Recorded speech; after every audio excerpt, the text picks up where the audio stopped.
corrientes. Todos los ángulos.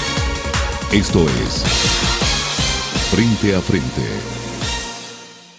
Un momento muy difícil, muy difícil para los judíos, para toda la gente, pero más que todo para los judíos, porque hubo una persecución realmente religiosa y pues 6 millones de muertos, de esos 6 millones, 1 millón y pico de niños. El Holocausto es uno de los episodios más penosos de la humanidad registrados durante el siglo anterior, en el cual más de 6 millones de judíos fueron asesinados a manos del régimen alemán nazi durante la Segunda Guerra Mundial. Pero en medio de esta historia surgen aquellas de valor, como la del coronel Arturo Castellanos, cónsul de El Salvador en Ginebra, quien habría salvado la vida de un aproximado de 40.000 personas de origen judío, a las que les otorgó certificación de nacionalidad salvadoreña. Lo que él hizo fue extender documentos salvadoreños a familias independientemente de la condición que tuviera en ese momento en Suiza, para que estas personas utilizaran esos documentos casi como un salvoconducto, una manera de garantizar seguir viviendo. Coronel Castellanos, en una actitud humanitaria y que estaba viviendo la situación en la cual los judíos se encontraban en ese momento, él toma la decisión de ayudarles de esa manera, extendiéndole certificados. De acuerdo a los registros dice que no fue autorizado por El Salvador o por la Cancillería para que él pudiera realizar esos documentos. La acción humanitaria del coronel Castellanos le llevó a ser reconocido de manera póstuma por el Instituto de Yad Vashem como justo entre las naciones, un mérito que reconoce la labor humanitaria que realizaron los no judíos. Es algo que no se puede ni describir, ¿verdad? Y el coronel Castellanos es el primero y hasta ahora el único, no solamente salvadoreño, sino centroamericano que recibió ese título tan prestigioso, y por eso yo creo eso es un punto de orgullo. O sea, cada salvadoreño, cada salvadoreña deben ser orgullosos. Aparte de las innumerables condecoraciones, hasta el Vaticano le condecoró, Francia lo condecoró, le dieron la Legión de Honor, que eso es dificilísimo de obtener. Eso demuestra la brillante carrera diplomática de este hombre, pues, ¿verdad?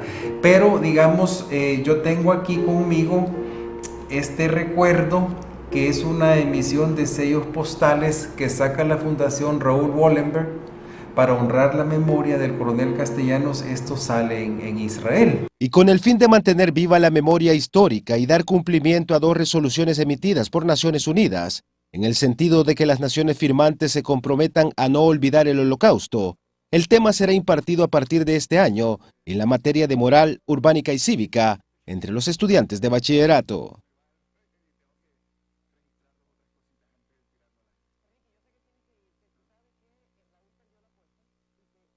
Pero la manera en que abordamos el tema, con quiénes, en qué momento lo abordamos, es decir, toda la discusión curricular asociada al tema de la enseñanza. Entre los enfoques de impartir la temática están la importancia de respetar los derechos humanos y crear una cultura de paz.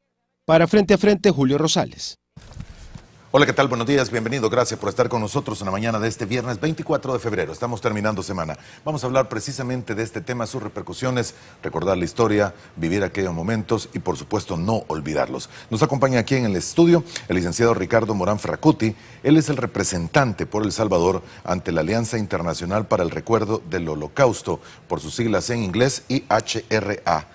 Buenos días, bienvenido. ¿Cómo le va? Buenos días, Moisés. Muy bien, gracias. Muchísimas gracias por el espacio que nos están concediendo en un tema que considero yo que es de orgullo nacional. Así es. Nos acompaña también, y es un honor recibir aquí en el estudio, el señor Claudio Camp, presidente honorario de la comunidad judía en El Salvador. Buenos días, don Claudio. Buenos días a todos los televidentes y, como dijo Ricardo, también para nosotros es un honor estar con ustedes esta mañana. Y la parte local con el licenciado Carlos Rodríguez. Él es el coordinador del Centro Nacional de Investigaciones en Ciencias Sociales y Humanidades del Ministerio de Educación. Carlos, ¿cómo estás? Muy buenos días, muchas gracias por el espacio, muy bien. Gusto muy contento de estar aquí. Y gusto de tenerte acá. Igualmente. Y tal vez, don Ricardo, nos da el preámbulo de todo esto, lo que significa, lo que se está buscando y lo que se está haciendo. Que ya son varios años, es un esfuerzo continuado. Esto es un esfuerzo que Claudio, muchos otros y yo pues hemos llevado a cabo y con un final feliz, pero es la continuidad porque El Salvador fue invitado a ser miembro observador de la Alianza Internacional para el Recuerdo del Holocausto. Lo componen 31 países miembros y 11 observadores. De Latinoamérica solo está Argentina, Uruguay y El Salvador. Y entramos ahí por el coronel Castellanos. Esa fue la invitación. Yo fui a Manchester y ahí en el 2014 somos ya nosotros país observador. La Alianza Internacional nace en el marco de la conmemoración de los 55 años de la liberación de Auschwitz, del campo de concentración, y se basa en los acuerdos de Estocolmo, porque fue ahí donde nace, acuerdos de Estocolmo para el recuerdo del Holocausto.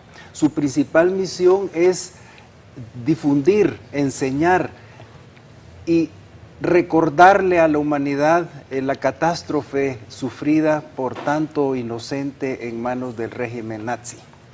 Entonces, en el marco de enseñar y nuestro compromiso como país observador, es que tuvimos el agrado con Carlos Rodríguez, que ha sido para mí un hombre excepcional, porque desde que lo conocí, él tomó este tema como propio, es que se desarrolló aquí el primer seminario sobre enseñando y aprendiendo del Holocausto y sus temas relacionados, que vimos aquí en la pantalla, donde se han capacitado a 60 docentes para que ellos sigan capacitando y que El Salvador cumpla pues con su misión de país observador, de enseñar, de difundir y de no olvidar el Holocausto. Muy bien, un tema que va a ser parte de la currícula, ¿verdad?, estudiantil. Yo le agradezco mucho al ministro Canjura, porque él también, cuando él me concede una audiencia, él me dice: Ricardo, nosotros vamos a llevar esto a los libros de texto, pues, y con un sumo agrado, Carlos me comunica hace 2 semanas que ya había sido, pues, esto prácticamente aprobado, y el diario de hoy saca un despliegue en 2 páginas, un artículo precioso. Yo le hablo a Carlos emocionado y le digo: Carlos, te felicito porque este es un logro más en nuestro compromiso como miembros de la Alianza para el Holocausto. La Alianza Internacional. Y queriendo conocer un poco más de la Alianza, ¿quiénes la conforman? ¿Cuántos la conforman? La conforman 31 países miembros. Dentro de los países miembros está Argentina nada más como Latinoamérica. De ahí son todos países europeos. Y los observadores somos 11, ahí está Uruguay y está El Salvador, ¿verdad? Entonces nos reunimos 2 veces al año. La presidencia se rota, hoy está en manos de Suiza, entonces en Ginebra en junio nos reunimos y nos reuniremos en otra ciudad de Suiza también en noviembre. Y yo voy a dar ya cuenta de este seminario que nosotros tuvimos en enero, que fue auspiciado todo por la Alianza Internacional en colaboración con el Ministerio de Educación. ¿Hay más países observadores del área centroamericana? No, es que no, de hecho no es lo normal. No, observadores son Uruguay y El Salvador. El Salvador porque tiene un justo de las naciones, que no lo tiene Uruguay ni lo tiene Argentina. Argentina entra por otros temas. Pero nosotros fuimos invitados por el coronel Castellanos, por el accionar, porque usted no sabe, Moisés, la emoción que yo sentí cuando participé la primera vez, y ese aplauso interminable en memoria del coronel Castellanos, del que yo fui testigo en Manchester, Inglaterra. Ahora, y para darlo a conocer precisamente y para decirle a los amigos, porque muchos se quedarán, bueno, ¿y quién es el coronel Castellanos? Quisiera pasarle la palabra a Claudio Can para que él nos diga, porque él lo ha vivido en carne propia, hemos estado juntos. Claudio, yo quisiera que tú nos ayudaras en esto. Bueno, gracias, Ricardo. Bueno, la verdad, lo que se está haciendo ahorita con el Ministerio de Educación viene de la historia, como dijo Ricardo, del coronel Castellano. Fue una historia muy humanitaria, muy impactante. Yo personalmente, pues cuando supe de la historia, yo creí que era una cosa de justicia, de reconocer al coronel por lo que había hecho. En general, el coronel pasó mucho tiempo de su vida en Europa y fue cónsul de El Salvador en Ginebra de 42 a 45, algo así. Y en ese tiempo él había tenido un amigo en Europa que era judío y se juntaron, y cuando vieron el desastre que había en Europa, decidieron ayudarse para hacer algo. En el fondo, el coronel no había podido hacer nada sin la ayuda del señor Mantelo, y el señor Mantelo no había podido hacer nada sin la ayuda del coronel Castellano. Ahora, hablando con su familia, con su hija Frida, ella cuenta que su papá, cuando nunca habló de lo que había hecho, que fue una cosa pues muy impactante lo que hizo durante la guerra, y nunca habló de esto. Él regresó a El Salvador, murió pobre y nunca contó la historia. La historia vino un poco después, cuando ciudadanos israelíes iban a la embajada de El Salvador en Israel a dar las gracias al país porque se habían salvado. Y de ahí agarramos nosotros la historia. El embajador nos habló de esta historia y empezamos a buscar, y con la ayuda de Cancillería y también de Ricardo fuimos a ver qué encontrábamos ahí sobre la historia en los archivos, y presentamos ahí, ¿cómo se llama lo que presentamos? Sí, fue un documento al Museo Yad Vashem, que es la mayor institución sobre el Holocausto en el mundo, en Jerusalén. Por cierto, el profesor conoce ahí y cada uno que visita este museo sale realmente impresionado e impactado. Sí.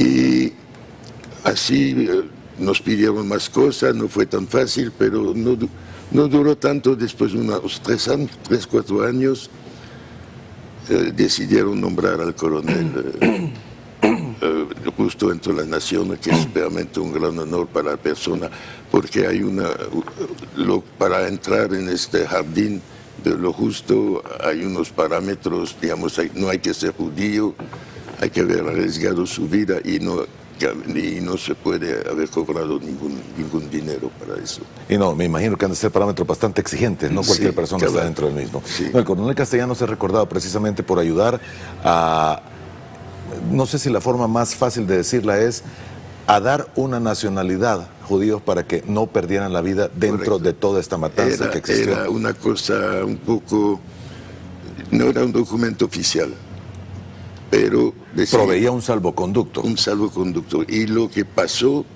es que los nazis no deportaban a la gente que tenía ese documento. Muchas veces, bueno, El Salvador, con fotos ahí que ustedes vieron, bueno, no sé qué decía la persona que veía esos documentos, dice hay algo que... Pero los nazis no deportaban porque había alemanes en los países latinoamericanos.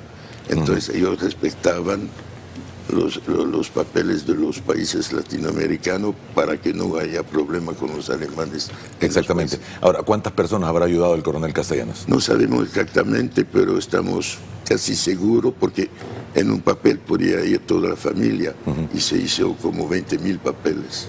20.000 papeles, sí, en los cuales podrían no ser solo para una persona, sino que podrían ser para varios. 5, 6, 7, 8, entonces de ahí vamos, no sabemos exactamente. Pero lo importante que se hizo. Exactamente. Licenciado, buenos días y bienvenido. Gracias por su tiempo. Es un punto de partida diferente y hay un antes y un después agregar esta materia dentro de la currícula de educación. Sí, muchas gracias. En primer lugar, a mí me gustaría señalar que este tema de la enseñanza y el aprendizaje del Holocausto tiene, digamos, un contexto de acuerdos internacionales que es importante puntualizar. En el 80 aniversario de la liberación de Auschwitz, las Naciones Unidas emitieron una resolución en la que instaban a los países miembros a promover políticas del recuerdo del Holocausto, a todos los países miembros. 2 años después aparece la resolución 61-255, en la que se insta además a los países miembros a integrar en sus currículos educativos la enseñanza y el aprendizaje del Holocausto. Entonces esto, digamos, es un compromiso que como miembro de las Naciones Unidas el país tiene desde hace varios años, ¿no? Ahora, la cuestión central, más que cumplir un compromiso internacional, que por supuesto que es relevante, vendría con reflexionar por qué enseñar sobre el Holocausto, ¿no? Hay un pensador judío alemán que se llamaba Theodor Adorno, que decía qué sentido tiene la educación después del Holocausto. Entonces Adorno sostenía que el único sentido que puede tener es que el Holocausto no vuelva a ocurrir. Y con Holocausto aquí se está señalando no solo, digamos, la persecución y el asesinato masivo de 6 millones de judíos, sino el fenómeno en sí de atentarnos en este horizonte genocida contra poblaciones civiles que, digamos, en definitiva, deberían de ser incorporadas, aceptadas en sus diferencias por los demás o por los grupos que son hegemónicos o dominantes en algún momento en alguna sociedad. Entonces, en este sentido,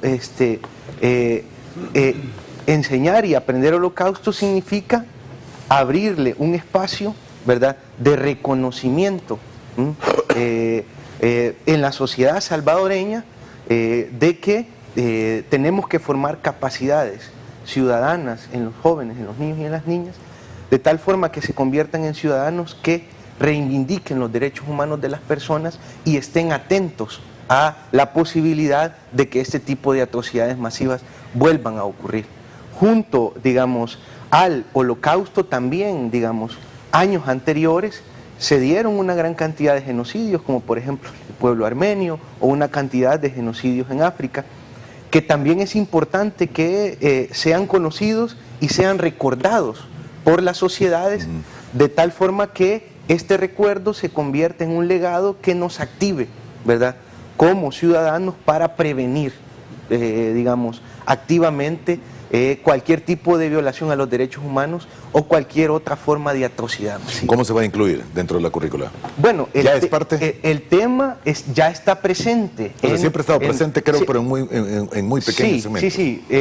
Bueno, en primer lugar, habría que decir que de forma prescrita está presente en los programas de estudios sociales de 9º grado, en la unidad 2 de Historia Mundial, ¿verdad? Y también está presente de una forma un poco más, digámoslo así, leve en el primer año de bachillerato, ¿verdad? Ahora, también de forma no prescrita, algunos docentes de lenguaje en 9º grado, cuando se lee, por ejemplo, un poco de narrativa histórica, introducen el diario de Ana Frank. O sea, el tema ha estado presente. El asunto es cómo se ha estado enseñando y para qué. Si nosotros revisamos los programas vigentes desde el año 2008, ¿verdad? Este tema está presente sobre todo con objetivos netamente cognitivos o, digámoslo así, de traslado de información. Exacto. ¿Verdad? Ahora, la novedad que nosotros estamos planteando en la asignatura Moral, Urbanidad y Cívica es asociarlo al fortalecimiento de capacidades ciudadanas. Este tema, al igual que en los programas de estudios sociales, va a aparecer en la unidad 3 de 9º grado, que se denomina Conciencia Moral y Cívica, con la intención de, digamos, a partir del estudio del Holocausto, poder fortalecer valores que son universales, ¿verdad?, que son un legado de la humanidad, que se construyen precisamente históricamente a partir de estos acontecimientos que atentan contra la humanidad, de tal forma que los jóvenes, los niños y las niñas, vayan adquiriendo estas capacidades para enfrentar fenómenos como el Holocausto, pero también fenómenos que podríamos decir en términos numéricos, que tal vez no es la mejor forma de decirlo, podrían ser considerados de menor envergadura, pero son igualmente violaciones a los derechos humanos. Y muy buen punto. La historia hay que estudiarla, vivirla para no volverla a repetir, dicen algunos. Y así debe de ser. Y buen punto. Yo cuando salí no recuerdo haber leído mucho del Holocausto, cuando salí del colegio hace bastantes décadas atrás, pero sí es algo, y es tan curioso e importante que incluso no conocemos de los mismos momentos de acuerdos de paz de nosotros, las generaciones, las nuevas generaciones, por ejemplo, mucho menos de temas como el Holocausto, pero han sido genocidios, verdaderas masacres en las que no pueden ni deben olvidarse. Ahora, el papel de El Salvador es muy importante ante una alianza como esta, don Ricardo. Claro que sí. Porque también la alianza tiene socios internacionales permanentes como la UNESCO, como las Naciones Unidas y el Consejo de Europa.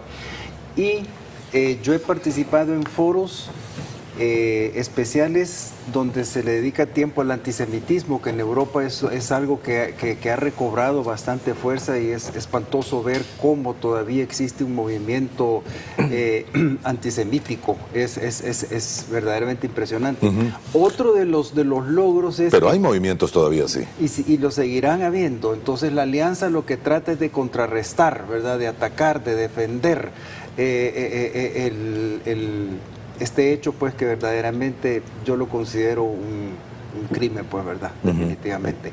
Hay algo importante también con Carlos, y es que en la currícula escolar se va a mencionar al coronel José Arturo Castellanos, y eso es para nosotros un motivo de orgullo, porque él ha pasado bastante desapercibido, ¿verdad? Y entonces ya los jóvenes van a saber que nosotros hemos tenido un héroe, un justo de las naciones, un hombre que hizo el bien, un hombre que se dedicó a servir a la humanidad. No, ahora es increíble los datos que me da don Claudio. 20.000 papeles de esos son aproximados, 20.000, podrían ser más, podrían ser, no sabemos podrían ser muchos más, pero que cada papel, que cada uno de estos haya podido salvar una vida o más de una vida por papel, significa una cantidad enorme de personas que no murieron en aquel momento. Don Claudio, la comunidad judía en El Salvador, ¿cuántas personas son? ¿Cuántas aproximadamente? Bueno, no es tan grande, pero digamos entre 200 y 250 personas. 200, 250 personas. Sí. Ahora, es una comunidad muy importante. Sí, bueno, ha sido, y hoy un poco menos, pero ahí estamos, y siempre tratamos de luchar por el bien del país. En lo personal, usted, el holocausto, ¿cómo lo ve? ¿Cómo lo percibe? Y esto es más, no la parte objetiva, sino que la parte subjetiva.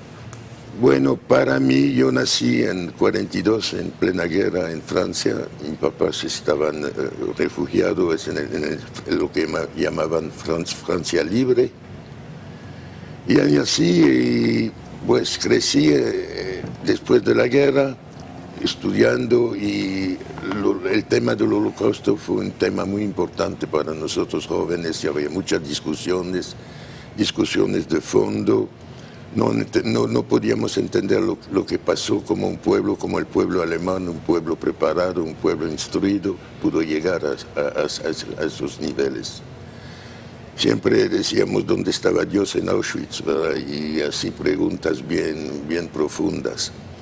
Ahora, como comunidad, nosotros apoyamos todo este movimiento, y es bien importante para nosotros que se haga, porque los jóvenes muchas veces, y en general en los países latinoamericanos, hay bastante ignorancia sobre el tema.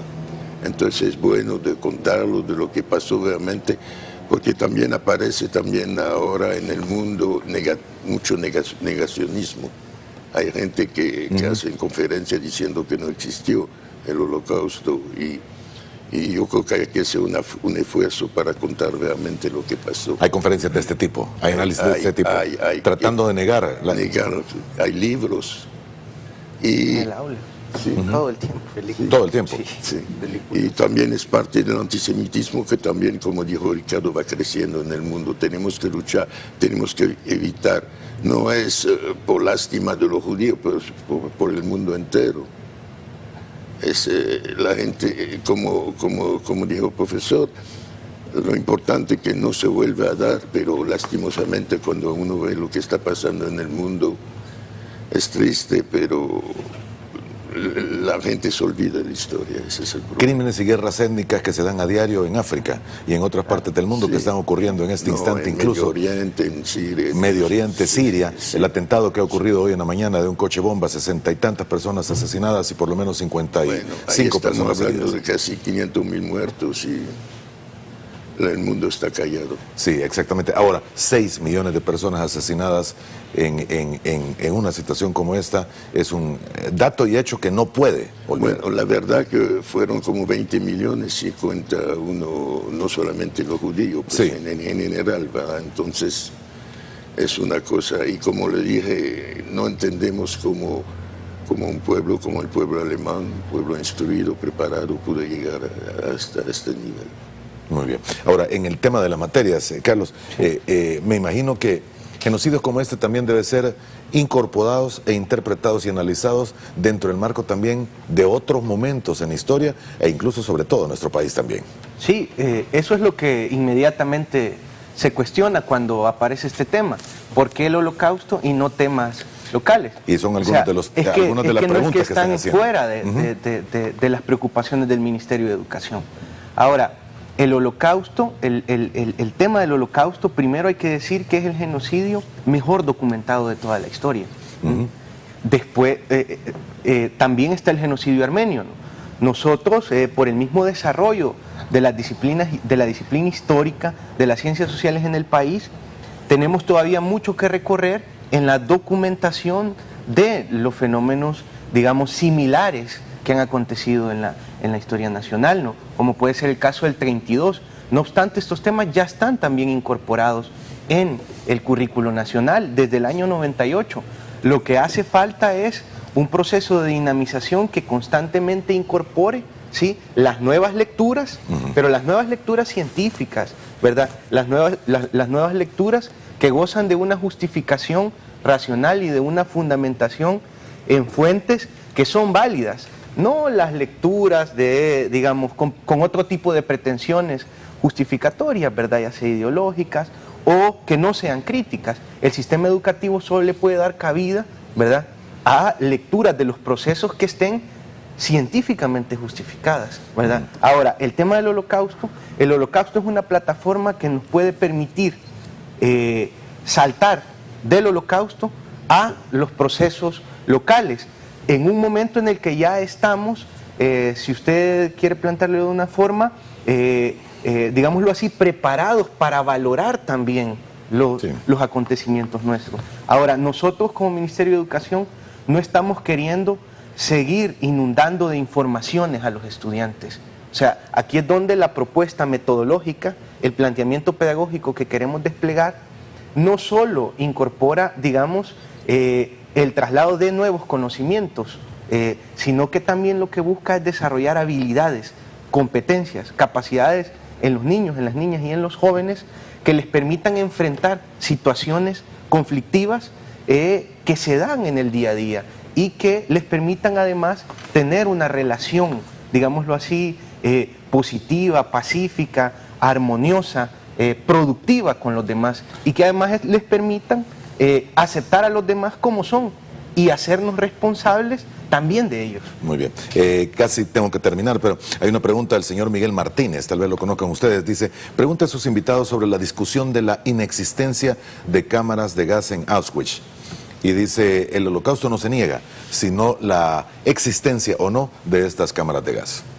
La traslado porque es una pregunta a los amigos televidentes que han estado pendientes. Bueno, esa es una pregunta que cabal tiene que ver con lo que hablamos del negacionismo del Holocausto. Yo creo que hay suficiente prueba, solo si usted va a Auschwitz y visita Auschwitz, pues ya puede tener realmente a saber lo que ha pasado realmente. También como el profesor estuvo en Yad Vashem, yo creo que tal vez sería bueno que nos dé un poco sus impresiones sobre Yad Vashem. O sea, bueno, el Holocausto ha estado, digamos, bajo la mirada de todo el mundo, ¿verdad? O sea, tras la finalización de la Guerra Mundial, de la Segunda Guerra Mundial, hubo un proceso, ¿no?, de juzgamiento, pero también un proceso que no ha acabado de estudio, de investigación sobre el tema del Holocausto. Un estudio que todavía no ha finalizado. Pero digamos, supongamos que las cámaras de gas no existieron. ¿Niega eso el Holocausto? No niega el Holocausto. Entonces, ahora, quiero decir una cosa para finalizar mi intervención. Yo creo que el país, ninguna sociedad se puede dar el lujo de tener profesores que no están lo suficientemente informados como para poder abordar esta temática en la situación en la que se presente esta temática. Y tengo entendido que se está dando la capacitación adecuada, ¿verdad? Estamos trabajando en el Plan Nacional de Formación Docente, tratando de fortalecer precisamente temas como este desde el fortalecimiento disciplinar. No, Ricardo. Sí, únicamente quiero agregar, si dicen que no existieron las cámaras de gas, entonces es aún peor porque los enterraron vivos, pues sería todavía un crimen peor todavía de Exactamente. Algo horrible. No tengo más tiempo. Don Claudio, muchas gracias por haber estado con nosotros esta mañana. Si la gente quisiera saber un poco más, acercarse a ustedes, conocerlos, ver un poco más de historia en esto, ¿a dónde puede ir? ¿A dónde puede acercarse? ¿La comunidad judía? También a la comunidad, y también Ricardo está dispuesto. Y Carlos, o sea, Carlos nosotros estamos, podemos dejar nuestros correos, pues, ¿verdad? Porque con gusto. Muy bien. Les agradezco el tiempo que nos han brindado esta mañana. Un esfuerzo que vale la pena. Hay que recordar, estudiar y vivir el pasado para no volverlo a repetir. Gracias. Se les agradece nuevamente. Don Ricardo, muy amable. Usted, Claudio, y también a ti, Carlos, por haber estado esta mañana con nosotros. Una pequeña pausa y cuando regresemos, nuestro segundo tema de esta mañana nos acompañará Andrea Ayala. Ella es la directora ejecutiva de SMULES, y Cruz Edgardo Torres, director de Diversidad Sexual de la Secretaría de Inclusión Social. Volvemos en 4 minutos aproximadamente.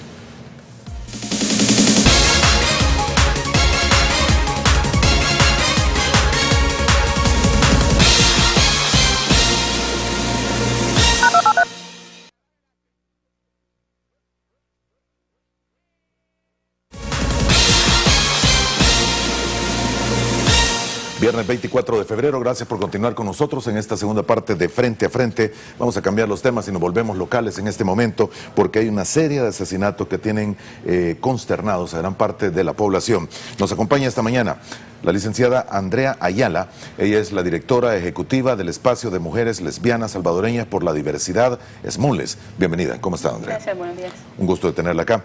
Y también el licenciado Cruz Edgardo Torres, director de Diversidad Sexual de la Secretaría de Inclusión Social. Primero, Andrea, cuéntenos un poco qué es SMULES, del cual usted es directora ejecutiva.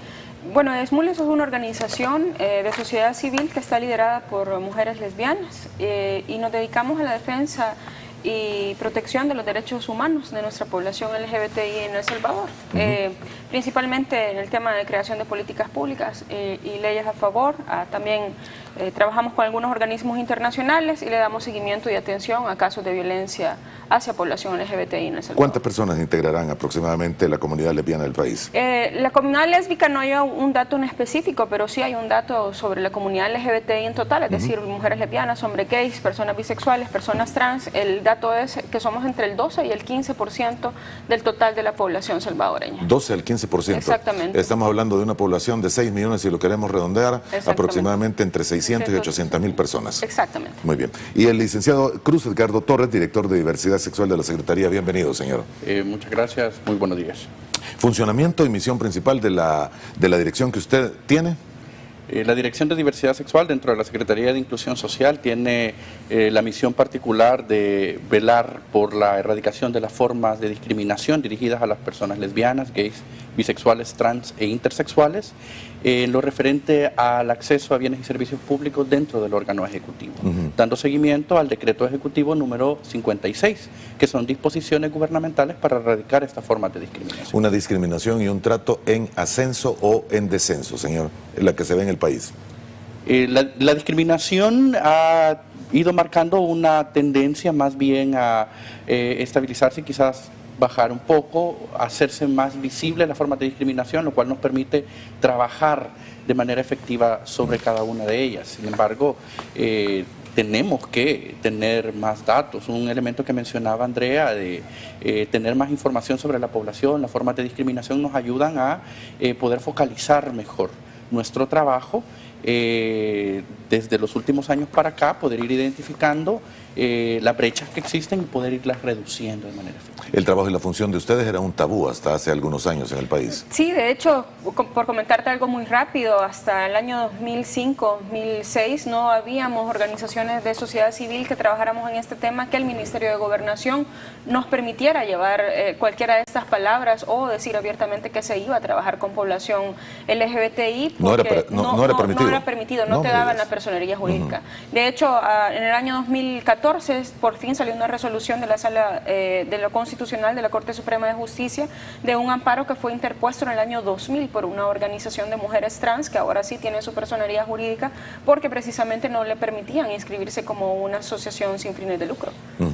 Muy bien. El punto y lo que mencionábamos con la discriminación, el trato diferente y todo lo demás, es preocupante cuando se dice y cuando se informa y cuando se tienen datos de que al menos 17 asesinatos han ocurrido en el 2017 a la fecha de miembros de la comunidad LGBTI.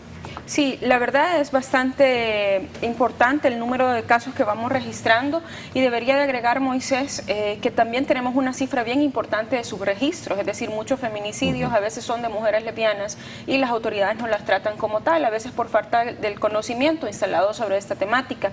Y también muchas veces esto está relacionado con el closet, es decir, no todas las personas son públicamente lesbianas, gays o trans, y también las familias, una vez tenemos víctimas, no quieren hacer pública la orientación sexual de estas personas, lo que no permite tener un número real. Entonces, si decimos que vamos 17 más el subregistro que existe sobre estos datos, de verdad es una cifra alarmante. A pesar de la violencia social que vive El Salvador, debemos de tener muy en claro que la violencia hacia la población LGBTI tiene ciertas particularidades. Ahora, es más preocupante cuando se tiene una baja de la tasa de homicidios en el país, y no sé cuáles habrán sido las cifras del 2016 que ustedes manejan de personas. El año pasado, en enero llevábamos 16 asesinatos. En el 2016, los primeros 31 días del mes de enero, tuvimos 16 asesinatos. Entonces, en relación al año pasado, que es el dato más cercano que podemos tener, van menos, ¿verdad? Lo que está ocurriendo es que están siendo muy focalizados en un solo sector y también que son, es decir, han sido muy cercanos uno del otro. ¿Ese sector es? Principalmente durante esta semana y la semana pasada, quizás las últimas 3 semanas, ha sido en el departamento de La Paz donde más se ha concentrado. ¿San Luis Talpa? San Luis Talpa, Cuyultitán, algunos otros sectores, cantones más adentro de esas 2 localidades que han estado... ¿Por qué creen ustedes que en esos sectores específicamente? Es muy difícil poder quizás dar una razón en particular, pero también la concentración poblacional de ese sector en términos de personas LGBT en los últimos años ha crecido, precisamente porque han habido políticas locales que han permitido celebrar la diversidad como parte de la existencia humana. Tu entrevista anterior hablaban sobre 250 personas alrededor que son judías y le hemos dedicado quizás muy poco tiempo a reconocer que no todos los y las salvadoreñas vivimos de la misma manera o que tenemos las mismas creencias. Sin embargo, en esa localidad han habido políticas locales que han permitido que la diversidad de las personas que habitan sea más respetada, sea más manifiesta, haya más confianza. Entiendo. El trabajo con la familia y con la comunidad ha sido muy bueno. ¿Y habrá sectores muy específicos enfocados precisamente en atentar contra personas?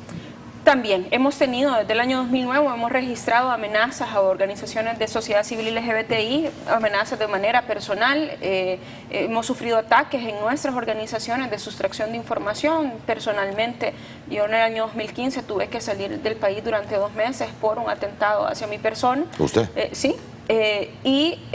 Son cuestiones que van sucediendo, que quienes trabajamos para esto vamos sabiendo sobrellevar, pero hemos tenido a veces amenazas de grupos de exterminio, quizás no es la palabra más feliz para referirnos a ellos, pero sí de grupos de personas que por el tema de la homofobia, de la transfobia o de la lesbofobia encuentran en nosotras a una persona como un blanco o una persona que atacar porque no comprenden la temática y también por la falta del tema del respeto a los derechos. ¿Y pudo identificar de dónde provenían la amenaza que usted tenía? A la fecha no hemos podido tener ningún avance en la investigación, ¿verdad? Nosotros sí pedimos la pericia por parte de la Policía Nacional Civil.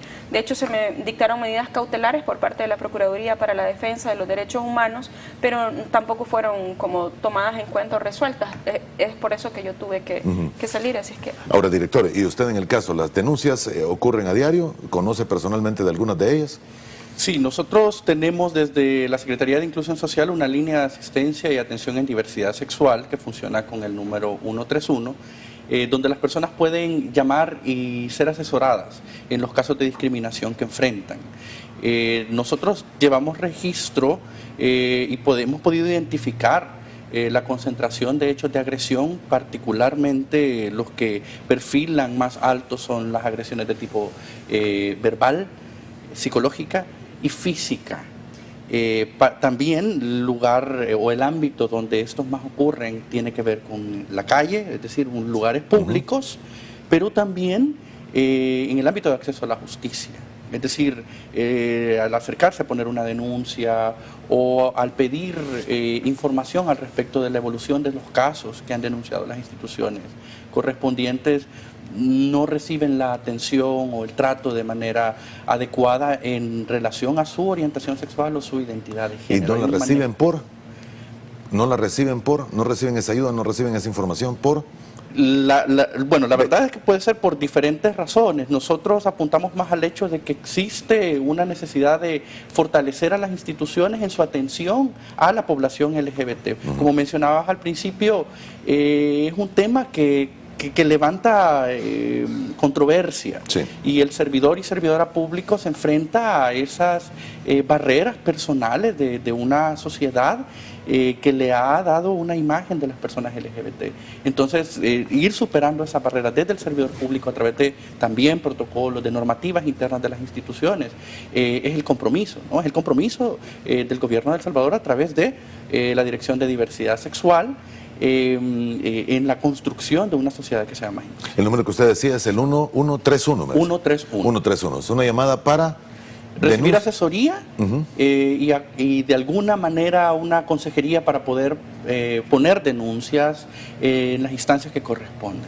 Ahora, el hecho y lo que mencionaba precisamente de que se estén dando muchas situaciones de esta, específicamente en un punto geográfico del país, porque tal vez se ha permitido un poco más de conocimiento del movimiento. Tiene que ver también con algunos sectores que podrían estar enfocados en causar temor, causar miedo, venganza, no sé, puede ser cualquier tipo de situación. Sí, la verdad es que, como yo te decía, es muy fácil tal vez pensar que por la violencia social que vivimos y por las condiciones territoriales que en algunos sectores son crímenes relacionados con eso. Son crímenes relacionados o que lo quieran hacer ver cómo. Sin embargo, hay una cosa muy particular en términos de cómo las organizaciones tenemos el registro de esto y cómo se maneja. El tema, hay un término específico que son crímenes por odio. Cuando vos desarrollás todo esto sobre el crimen por odio, puedes reconocer algunas cosas que son muy específicas que le pasan a las personas que son atacadas, motivadas hacia un odio irracional, dice la jurisprudencia, hacia su orientación sexual e identidad de género. En la mayoría de casos, Moisés, y esto es muy importante mencionarlo, son las mujeres trans las que son asesinadas. Mujeres trans son aquellas personas que fueron asignadas biológicamente como hombres al nacer, sin embargo toda su construcción, su expresión de género y su construcción es con el sexo opuesto. Es decir, si yo nací como hombre y me llamo Moisés, por decirte algo, yo me identifico como Mónica y me siento como una mujer y existo como una mujer. Esas personas son las mujeres trans y también hay hombres trans. Sin embargo, las mujeres trans dentro de la población LGBTI es la población que más sufre asesinatos dentro de nuestra comunidad. Te voy a dar un dato escalofriante para mí. La esperanza de vida para las mujeres trans en Latinoamérica es de 35 años. 35. 35 ¿Y en El años. Salvador? En El Salvador ronda los 31, 32 años. Es decir, tú sos una adulta mayor si llegaste a los 36. Es muy raro que una mujer trans llegue a los 36 años. Y esto tiene dos vertientes principales. La primera es la que bien decía el licenciado Torres, y es el desconocimiento generalizado sobre la temática, ¿verdad? Hemos tenido muchas ideas instaladas que quizás no son reales, ¿verdad? Al respecto de cómo y cómo es el sentimiento y la manera de pensar de las personas LGBTI, en particular de comunidades trans. Hay otra barrera institucional fundamental de abarcar, y ese es el tema que las mujeres y los hombres trans en El Salvador jurídicamente no tienen vida, porque ellos no tienen un documento de identidad que les identifique como tales. Y eso inmediatamente se traduce en una barrera estructural para accesar a la justicia. En otros países hay documentos en los que se indica. En Latinoamérica, para no irnos tan lejos, tenemos Argentina, Uruguay, Colombia, Brasil. En esos países tú puedes, Ecuador recientemente, Bolivia, puedes tener un documento de identidad de acuerdo a tu identidad de género. Centroamérica no. En Centroamérica no tenemos ningún país, sin embargo, dentro de la Corte Interamericana de Derechos Humanos en este momento se está dirimiendo un caso interpuesto por un ciudadano de Costa Rica. Muy bien, tengo que ir, regreso con usted para darle la palabra, director. Tengo que hacer la última pausa, son las 7 de la mañana con 20 minutos, volvemos en 3 minutos.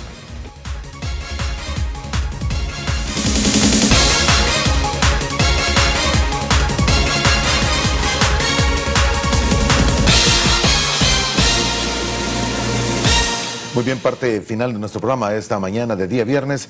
La licenciada Andrea Ayala, directora de SMULES, directora ejecutiva del Espacio de Mujeres Lesbianas Salvadoreñas por la Diversidad, y también el licenciado Cruz Edgardo Torres, director de Diversidad Sexual de la Secretaría de Inclusión Social. En el espacio anterior no le di la palabra, director. ¿Me quería decir algo? Sí, la verdad es que es necesario reconocer que este tipo de crímenes están afectando a toda la sociedad, particularmente a toda la población LGBTI. Como Secretaría de Inclusión Social, para nosotros es muy importante transmitir que se está trabajando por la erradicación de estos crímenes por odio, pero también solidarizarnos con las familias de las víctimas. Quería mencionar que para el año 2013 se logró identificar que las personas transgénero son identificadas como una población a la que algunas personas consideran un blanco fácil para poder dirigir la discriminación, para abonar a lo que Andrea estaba mencionando en relación a la focalización que hay de las agresiones a la población transgénero transexual, que comienza desde una exclusión en el hogar. Desde las familias podemos identificar que existe un proceso de exclusión que es bastante marcado, y desde ahí podemos identificar una situación de exclusión que va aumentando o que va trascendiendo al sistema educativo, al sistema laboral. Comienza en las familias, sigue en los colegios, continúa en las universidades, en algunos casos los que pueden llegar a la universidad, y es algo que se mantiene incluso también en las áreas de trabajo. Y en el acceso a oportunidades laborales y en el acceso a oportunidades de desarrollo y de crecimiento que en última instancia terminan impactando con el desarrollo de la sociedad salvadoreña en su conjunto. Y esto es importante tenerlo claro, la visibilización de las formas de agresión, de violencia, en este caso los asesinatos a Yasuri, a Daniela, a Elisa, deben llamarnos a la reflexión como sociedad salvadoreña, porque se trata de ciudadanía, de población que está siendo víctima de formas de discriminación a diario. ¿Han podido comprobar ustedes o las investigaciones de la policía o medicina legal de que han sido víctimas de asesinatos por su diversidad y no por el momento de violencia que vive el país o delincuencia? Esto es muy importante analizarlo e investigarlo en profundidad. No se puede de ninguna manera negar que sea por una situación de odio. De eso es de lo que se trata, de instalar las capacidades para que las instituciones públicas puedan determinar el móvil de los hechos. Pero cuando de repente vemos concentrados en menos de 48 horas 3 asesinatos a mujeres transgénero en una misma localidad, es algo que nos está dejando clara una hipótesis específica y alarmante de que están ocurriendo crímenes por odio, sin mencionar otros crímenes que han ocurrido en el pasado, que desde la escena, desde el levantamiento de la escena o desde que se conoce la noticia, podemos identificar que hay elementos que pueden estar indicando que ahí hubo un crimen por odio. Y si a eso le sumamos el conocimiento que tenemos de un entorno que es discriminatorio para la población LGBTI, muy en concreto a la población transgénero transexual, y los comentarios que se vierten sobre estas noticias, pues tenemos un escenario que nos debe enfocar a analizar la situación en cuanto a crimen por odio. Sí, pero detalles de investigaciones indican que fue no por una razón de violencia no por una razón de delincuencia. El día de ayer pudimos tener la compañía de la Secretaría de Inclusión Social, hicimos visita en el terreno, estuvimos con la Fiscalía General de la República de la zona y con la Policía Nacional Civil, y por supuesto una de las hipótesis que se manejan es esa, sobre todo porque después de los asesinatos en algunas redes sociales hubieron personas o grupos que empezaron a manifestar que la población LGBTI de la zona iba a ser erradicada, y lo empezaron a enviar a los perfiles de nuestras redes sociales de algunas organizaciones LGBTI, de algunos líderes y lideresas que son reconocidos. Es importante para mí mencionar, Moisés, que a pesar de que hemos trabajado muy de la mano con la Secretaría de Inclusión Social, la doctora Pignato, a quien ahora el licenciado Torres representa, ha sido una gran aliada para nuestra comunidad en términos de la protección a nuestros derechos humanos. Cuando se instala un momento de odio o cuando las personas que tienen la homofobia, la transfobia como parte de su manera de pensar, hay un discurso de odio público, tenemos más posibilidades de tener asesinatos. Te voy a poner un ejemplo muy claro. Siempre en campaña electoral hay partidos que se montan sobre el discurso de odio hacia personas LGBTI para ganar votos. Eso es una cosa que fundamentalmente para nosotros significa exponencialmente el aumento de las cifras de homicidios hacia personas LGBTI. Te voy a dar un dato muy concreto. En el año 2009, cuando por creo que tercera o cuarta vez alguno de los partidos políticos, en específico de derecha, intentó fomentar la reforma a la Constitución en términos del matrimonio igualitario, en ese momento tuvimos un aumento exponencial del 430% de homicidios en una semana en relación al año anterior. Es decir, cuando tenemos el odio hacia personas LGBTI en el ojo público, las organizaciones hemos logrado sistematizar que en efecto se aumenta exponencialmente la violencia, porque hay quienes aprovechan esa apología al odio, quienes aprovechan ese momento, esa coyuntura, para poder aprovechar en este caso hacer daño y tristemente lo consiguen de la manera más cruda, que es a través del homicidio, ¿verdad? Entonces eso resulta en un dato bien impactante, porque para nosotros es importante, y yo aprovecho esta tribuna para hacer un llamado a los partidos políticos que no utilicen a la población LGBTI como su bandera. Es decir, somos humanos, sentimos, nos morimos, necesitamos trabajar y comer. Además, pagamos nuestros impuestos, contribuimos, somos ciudadanos y ciudadanas de esta república. No es justo que los partidos políticos utilicen a las personas LGBTI para fomentar el odio, porque quienes las pagan son las personas trans que no tienen una red de apoyo suficiente para proteger su vida. Muy bien, y termino con usted su mensaje y reflexión final, señor. Tenemos que asumir el compromiso como sociedad, tenemos que asumir el compromiso como ciudadanía salvadoreña con la erradicación de todas las formas de discriminación, desde los hogares, trascendiendo a las instituciones públicas. Las servidoras y servidores públicos deben asumir el compromiso de ser garantes del acceso a bienes y servicios públicos, pero también al acceso a derechos que la población tiene. En este caso, y muy particularmente por lo que nos tiene esta mañana acá, es a la investigación para poder lograr el acceso a la justicia y poder tener precedentes que marquen la pauta de un futuro que sea diferente para las siguientes generaciones de salvadoreñas y salvadoreños, porque en nuestro país, el dato que mencionaba Andrea Ayala nos refleja que las personas LGBTI existen en muchas familias, existen en muchos círculos de amistades, existen en medios de comunicación, en partidos políticos. Existen en la asamblea, existen en Exactamente. Existen en todos los ámbitos, por lo tanto es un compromiso de todas y todos, porque a la larga terminan afectando a personas que conocemos y que amamos. Exactamente. Gracias por el tiempo que nos ha dedicado en esta mañana. Esperamos que esta denuncia y mostrar estos datos sirva de algo para que disminuyan estos crímenes. Crímenes son contra cualquier persona que se desarrolle y es una práctica que debe terminar en el país. Les agradezco que hayan estado con nosotros esta mañana. Muchas gracias. Muchas gracias. Gracias, Cruz. Y a usted también. Gracias por haber estado con nosotros. Feliz fin de semana. Pásela muy bien. Disfrute en familia. Trate de vivirlo con lo que usted quiere. Y primero Dios, nos volvemos a ver el lunes a la misma hora.